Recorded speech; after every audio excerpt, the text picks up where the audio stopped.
Okay, new function of the week. Today we're gonna go back to what we learned during the lesson, namely revolve and sweep. So first I will open a new part. We're gonna work from the front plane as usual.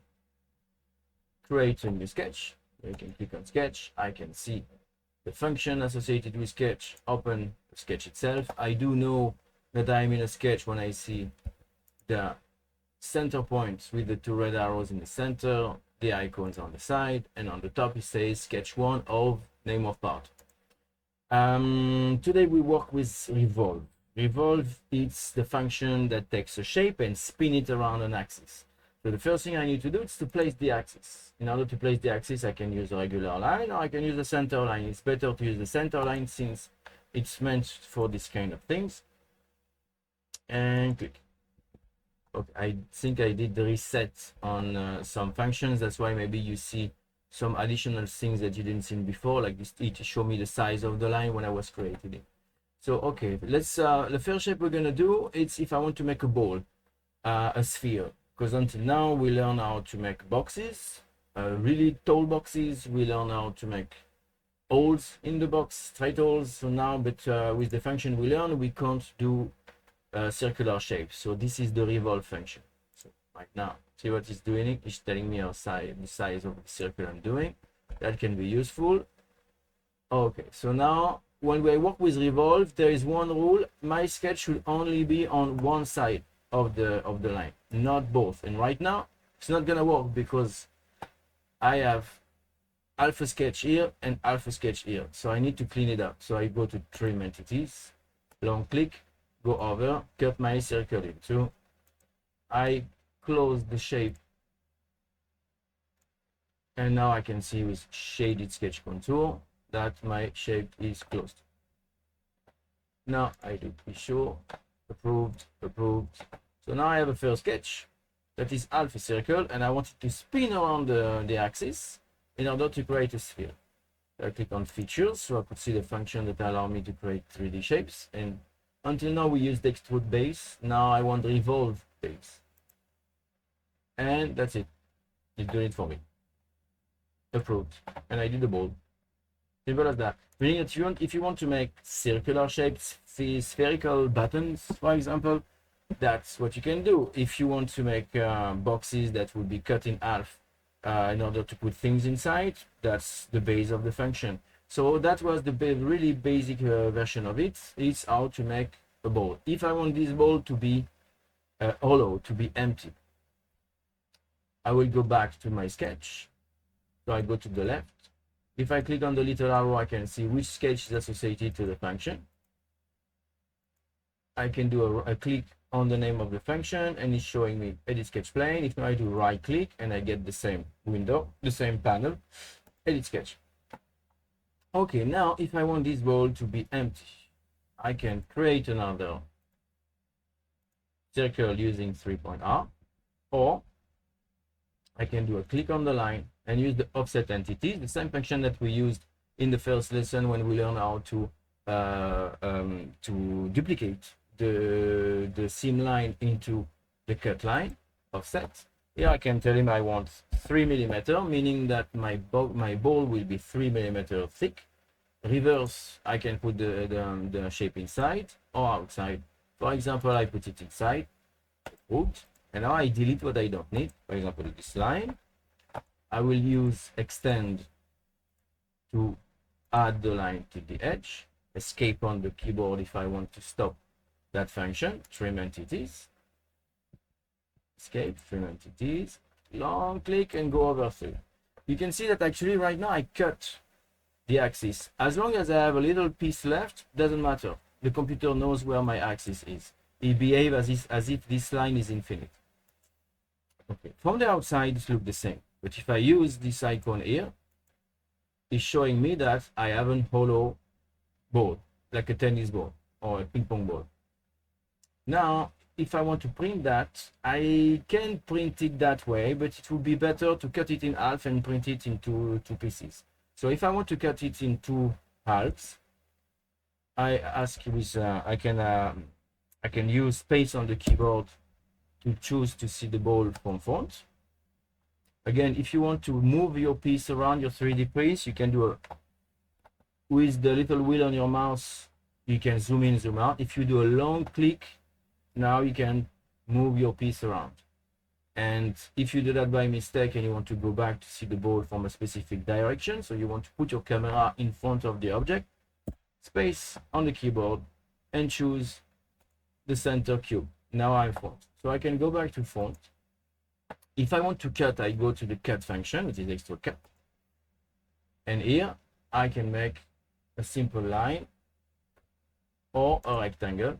For example, here is helping me to find the middle of the sphere. If I want to cut it here, I can cut it somewhere else. I could decide that I want my box to be cut at this position. And now the thickness of the rectangle will be the thickness of the cut into the ball. So if you cut too much, your fit between the two parts after printing is going to be off. It's going to be, we're going to see it. But here, since we are in the digital world, I can decide that this is 0.1 millimeter.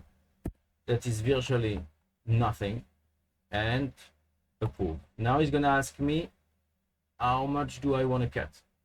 So I can play with this with the function on the left. Instead of blind, I can choose through all both, and it's going to cut for me through it. That's it. Now I have about my box, my spherical box, in two pieces. If I do right click on the top and I play with hide, I can see how it looks inside. At this point, I can do Ctrl Z to bring it back. Same for the bottom, right click, hide. And if I don't want to use Ctrl Z, there is another option. I go to the left. And here you see I have solid bodies. Now you can see two, the top and the bottom. The top and the bottom. Here you can see that one is dark blue, one is kind of white. White means that it's invisible. So right click on the white one, I bring back show, and I can see it. So now we saw that Revolve can help me build spherical blocks. It can also help me build hollow blocks. Now let's continue with some more options. I will come back to font. What if I want to do a glass? Font, sketch, open sketch. First thing I do, I'm just placing it on the same. I can put it on the side. This doesn't matter. Where I put my axis is where will define where the revolve is. So I tell him I want the revolve to be here. If I'm not sure that my axis is vertical and I want it to be vertical, click on the line, and here on the left I have vertical. Now for sure it is vertical. How do I know? It is written here in the set of rules of relations associated to that line. Now let's make a glass. So I can start to sketch the basic shape of a glass, of the wine glass. I can design like a martini glass. And go down. In the example that in the exercise, you can see that if I move the axis, is moving the thickness of glass because I didn't put sizes yet. And in the exercise that you can find, that I will record for you in English, that is the glass of Pythagoras. It's exactly what we do. We just learned, we go back using sketches and relation between lines, and we put all kind of sizes. So that we're going to do that during that exercise that you can do at home, or you can do during the class next week. Now that I have this and I'm happy with the shape, I'm going to put one size, figuring out how big is the base. 3 centimeters. Since it's going to spin, it's going to double it. So here my 3 centimeters is going to become 6 centimeters. Right now it's written 30 because I'm working in millimeters. If I want to know what is the height of the glass, I can click between this line and this point, and it's telling me how high is the glass. And now when I finish, I can do approve, or I can go to features and directly use the revolve function. And I have a glass. So you can see that I can, depending on how I sketch, I can have areas that are full because my sketch is touching the axis, areas that are hollow or empty because the sketch does not touch the axis. One more example is if I want to do shapes like donuts or bracelets or bangles. Front plane, just because you can sketch on right plane or top plane if you want. It's just because for this kind of exercises, it's simpler. And soon we're gonna make a bit more complex sketches that we're gonna use different planes requiring when we feel that we're required to do that.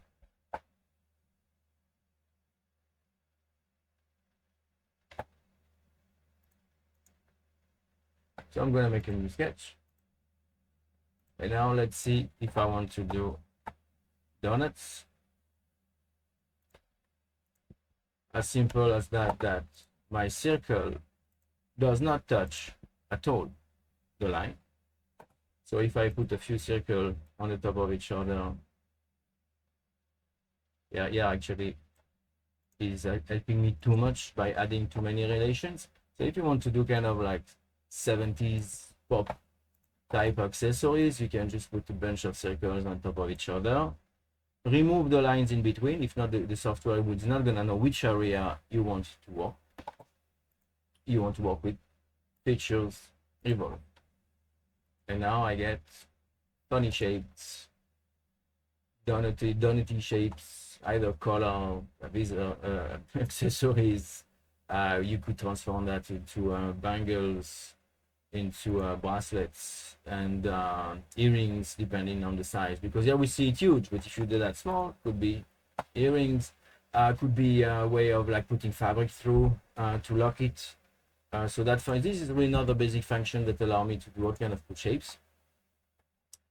You can also cut with Revolve. Here you see that you have Revolve cut. So that's how that function can be used. It's less likely. I don't use it that much, Revolve cut, but it can be useful if I want to do, if I have a box that I want to cut circular shape inside the box. I'll give you an example right now. Top plane. You can see that now I want to make a box. I can use the top, thinking the top is a table. Extrude. I'm gonna make a box. This is telling me that my box is 20 by 20. I tell him that I want to extrude it like that much. Perfect. And now I can need to place an axis somewhere inside the box and spin the with and cut a hollow piece, a hollow shape inside the box using Revolve cut. I ask to see it from here, one plane, and actually look at that. If I use the front top right, so that if I see that on the top plane, I choose to sketch placing my box across, like trying to play with it that my front plane will be somewhere inside the box. If I want to be sure that it's exactly in the middle, I do a right click, edit sketch. Here you can see that the red dot is on the same spot in every plane. So if I make an axis here and I move my box to place it across the box, then I know I will be able to cut in the middle. If I place my box here, my cut will be outside the box. So if my line, my axis is cutting my shape in the middle, then I will be able to work exactly in the middle. If I want to even to be sure that it's in the middle, you can see that right now it's showing me this yellow dot. So I can do a right click, select midpoint, control on the keyboard, select the lines, and then I can here on the side tell him I want the middle point to be on the line. Coincident. You can see that now he pushed it up, and now my square will always be exactly aligned with the other plane cutting my box in the middle. Now if we check, you can see that it's placed there, meaning that everything I sketch on that front plane will be placed virtually inside my box. So let's try that. Front plane, Revolve cut is opening a sketch automatically for me. Now I can place my axis, and here is the same. See, it's helping me finding the center of the box. So I put my axis at the center of the box, and now I can cut I can sketch the shape I want to cut inside the box, like something like that. Let's say if for example I want to sketch a simple box where I can throw my needles, and all the needles will always fall at the bottom. They will all collect at the bottom. Then I could give it a conic shape like that. Okay. And because I entered the sketch using the function, is automatically activating it for me. And here I just did, and I have a shape that look a little bit like a giant screw. And this way I can cut holes that look like circular holes inside the box. Good. That's it for Revolve, because we learn how to make full shapes, hollow shapes, glass shape like donuts, meaning that if you want to do more like a wide bracelet, let me give you another example. You could even take a picture of your hand, take the size of your hand, and we could sketch directly. Actually, let's take this example. Let's go to the end of this example. I'm gonna go to fast to the internet to find a picture of a how.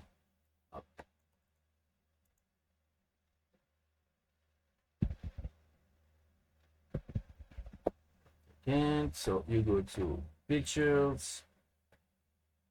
Yeah, so for example, here I have this image. I'm gonna save it, open link in a new tab, open image in a new tab. Okay, that's good that I checked. This image is a PNG and it does not like PNG. In that case, I go to Photoshop.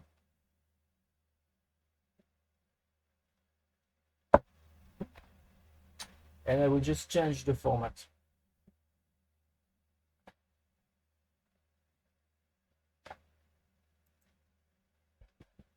Okay, Control N. That's something you should know how to do. Another trick here, if you want to change the size or control sizes, would be to cut the image as close of to the image as possible. But that, I think, is an example for another day. Okay, so I have this arm. Right now, I save it. Either Control Shift S, or you can use Save for the web as I'm doing it now. Here you confirm that you are in JPEG, save it in a spot where you know where it is. You can see that it's exactly the same kind of method we use to make shoes. I'll put it in downloads, that's easier. I'm changing it because for sure I'm gonna have another file called untitled there. Good. It's better to shut down your Photoshop after you finish in case of your computer need more space. So here I go to front plane. I open a new sketch. I use the search command to look for pictures. You can see that the method we used in the first lesson is exactly the same of what we do now. Downloads, I bring the end. I'm placing it here. What I could do right now, I don't care so much about sizes, but if we do it the correct method, I should check, well, how big is this? Give it size, check. Right now it's an end that is really big because the form of like the thickness of the arm is more, for example, mine is 60 millimeter. So now it's just telling me that, letting me know that I need to shrink that to make it more realistic.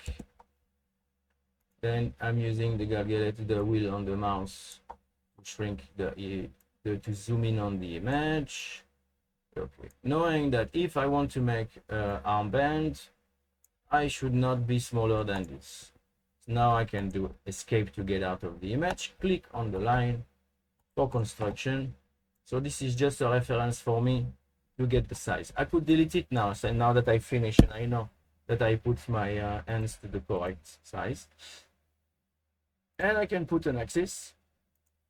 If I want to go with the general direction of the end, I don't have to be vertical because here it doesn't make sense. So I can go with the overall direction of the end, and here I can start sketching. And we could make. Then after that step, it's design.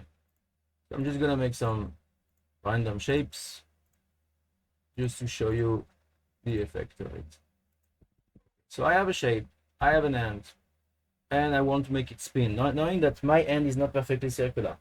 But actually we have a trick. I'll show you another day how we can make it perfectly circular and then squish it to something more ovalic without having to make it oval. If not, we could use the next function. We're going to use the sweep function in order to do that. So I have these two features, revolve. There is a shape. It's asking me where is the axis. Click on the window on the left. Click on the axis. Is show. And now I did something that I am pretty sure that if I print that, I can directly wear it. The only thing is like, will my thumb pass through? If not, we could use the flexibility of the material by cutting one side open, so the part would be a bit more flexible, so I could pull on it in order to put my hand through. But you can see that right now I just want to demonstrate how we could use methods that we already learned by bringing up pictures, resizing the pictures, using it as a base to sketch around in order to generate accessories that are already that I know that if I print it, I'm gonna be pretty close to something I can use directly. It's a similar method we use to do shoes when we have to make a fit to a specific size or shape of someone's foot. Then we do this kind of method. So that's it for revolve. Now we're gonna move to the sweep function that looks like a spaghetti.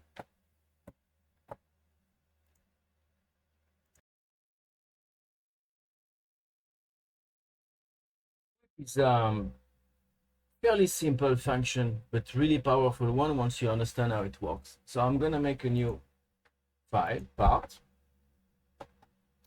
Here we can do different, we're gonna do different example. I'm gonna use again the picture of the end to show you the difference between what we did before, that was a circular shape, and now we can have actually a shape that really travel with the shape of the end. So we could do it in two pieces that would be connected. Okay, so first, how does that work? Sweep is a function that requires a journey, a path, along which the shape is traveling. I'll give you a simple example. From plane, sketch, I'm gonna do like a spaghetti shape. Right now we did churros, now we're gonna do spaghetti. Like extrude is the spaghetti before it's cooked. Sweep is the spaghetti after it's cooked, when it's kind of loose shape and goes in every direction. Okay, so you can see that I did 3 pieces of arc and I did tangent between each of them. I only using things that we learned until now. Approved. So now that I have a sketch, I can go to features, and you can see now that sweep is activated, is not great. Click on it. Here I have different options. The first one is asking me to provide a profile, so which shape is traveling along that path. And here is the profile, here is the path. So if you see, if I stand on it, it's asking for path, and here it's asking for profile. If I use the second option, it's already providing me a circle, and I can choose the diameter of the circle. So if you want to print a straw, cash, that's how you would do. See, now I have a pipe. Actually, I have not a pipe. I have a piece of plastic, like a spaghetti that is full. If I want a bucatini, the version that is with the hole inside, or a straw, I can make a hole using sweep cut that I have here, or I could just change my sketch and ask for it. I also have the function shell that can make it hollow. That we're gonna see that at a later date. So now let's say I want to cut through this to make it hollow. I can use the very same path. If I go to this, I have the sketch. Here I can click on the sketch. It's what I explained before. When I have a function, there is a little arrow on the side. I can see the sketch, click on the sketch. I could use sweep cut. It's gonna reuse the same sketch for another function. And here I go to circular profile. If it's exactly the same size, it's gonna delete it. So I make it smaller. And now you can see that this circle is gonna travel along the line by removing material. And now I have an hollow cube. If I ask to see how it is inside with that button, I can confirm that this is hollow. So if I want to sketch a glide, I think Lina was telling me, giving me examples of a designer in Bezalel that was using this to make as a base for concept, that they had some playground inspired garment using pieces of plastic and slides like that as part of the design, that would be the function that you could use in order to build these things, sand them, paint them, put them on a piece of fabric. So that's one way to use sweep and sweep cut. So now let me show you also what happens if we use the combination of I provide the path and I provide the shape, because right now we could only create straw-like things. That's cool, but maybe we can do better. Before we do that, I'm going to show you what I show in another group with the spiral, how we can sketch spirals that move upward using Solidworks. I can use front plane. Let's use top plane this time. I'm going to make a sketch. On that sketch, I'm going to make a circle that's going to define the diameter of my spiral. And now, if I want to make a spiral that goes up in space, I need to use a special function, and I'm going to show you where it is. I go to features, and here you can see I have reference geometry and I have curves. So I click on the circle, so it's going to know that I want to use based on that diameter. And in curves, I have split line, project curve, composite, and I have helix and spirals. So spirals will be on a flat 2D plane. Helix is in space. And you can see that it's going up. And with the settings here, I can choose how the spiral behaves. The pitch is how my spiral is being tight or is being already stretched. You can see that if the number is small, the spiral is really close to each other. If I put a bigger number, I'm stretching it. Agreed. So if, like we said before, I know that my end requires a diameter of 6 centimeters or 60 millimeters. Double click, change the size. I have it. Now you can see that automatically my spiral updated. And now I can tell him, please run on this, the sweep function, to make it not only a line, to make it become like a spring that's going to travel on my arm, for example, or leg or neck or any shape that you want. Just trying to link the example to the fashion applications, accessories. So I click on the spiral, I go to sweep, and now I need to tell him, like I did before, I don't want to provide a profile, I prefer to use a circular profile. I need to tell him this is the path, and automatically is generating a spring that the thickness of the spring will be the size that I indicate in this field. So right now it's 1 centimeter, and that's it. I have it. So I could bring a 3D model body of arms or a full body, and I could sketch around it. And this way I could directly see if what I'm building is compatible. So that's the base function of sweep. You can do also sweep cut that we saw, that I could travel through this and cut through it. In the example of the glasses of Pythagoras, we can see we're cutting a pipe shape through the glass. So now let me give you the example of how does it work if I provide a path, maslul, and a shape. So I'm going to use the existing planes to keep it simple for you. So for example, on the top plane, I'm going to put the shape. On the front plane, I'm going to put the path on which it travels, because sweep requires that you can see that these two planes needs to be at 40 degrees, at 90 degrees right angle between each other for the function to work its best. So top plane, I'm going to make a sketch and place a simple hexagon. That's it. I finished. Simple shape. We can make a more complex shape, but the example will work with simple shape. Now front plane, like we know, the plane is infinite.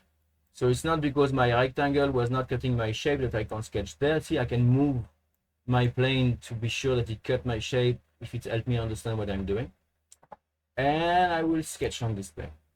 The only thing that is important that the shape and the path, it's better if they are connected, because I could sketch my path on the side, but it's harder for me, for most people, it's harder for them to understand what's gonna happen if I put the path here instead of here.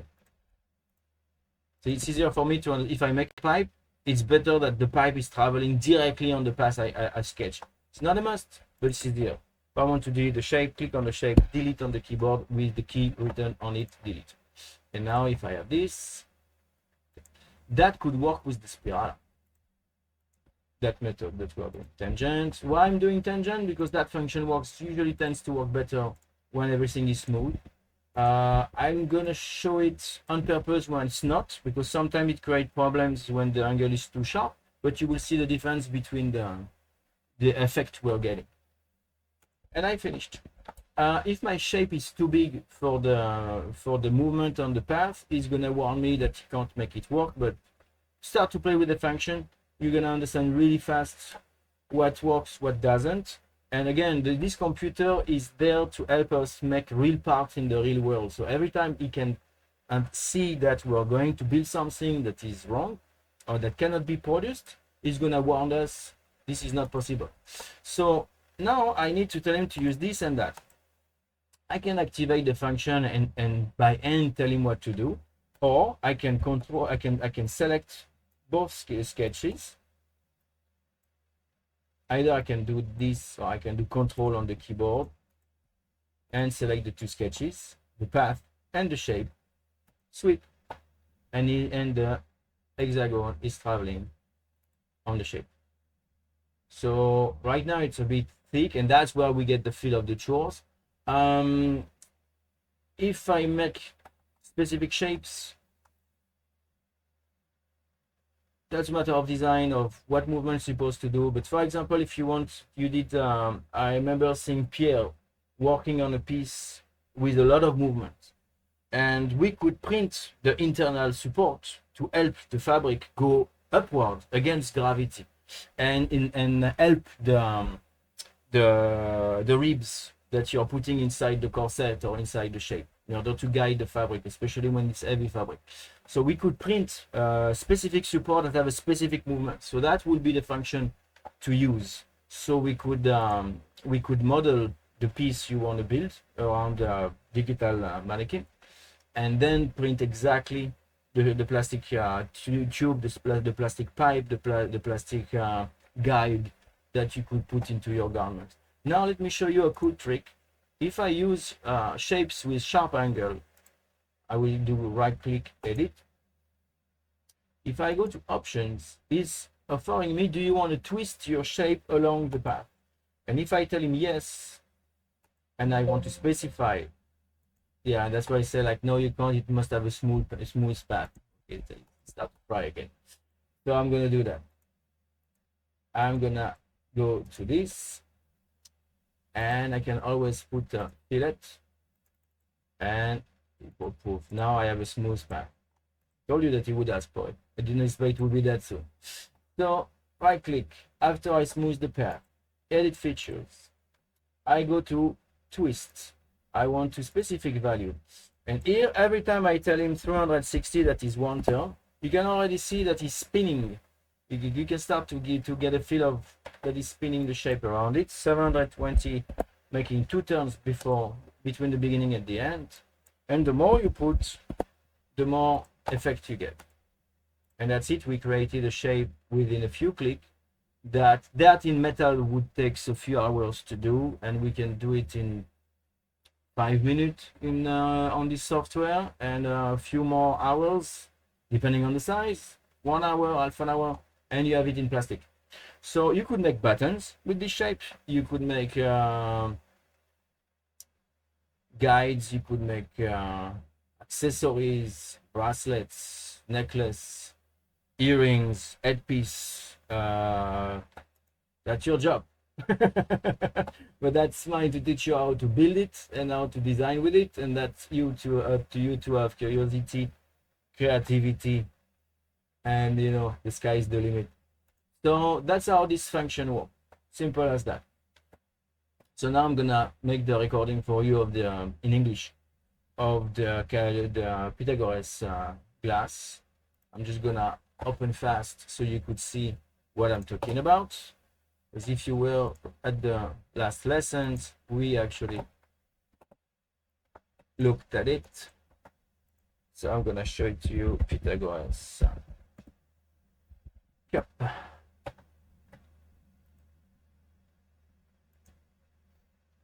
That, and here you can see that in the Pythagoras cup, you can see all of these hollow curves, hollow area can be done with the function we just discussed. Here you can see that there is a pipe going in and out. If I can sketch the path, I can sketch the movement, then I can cut this movement.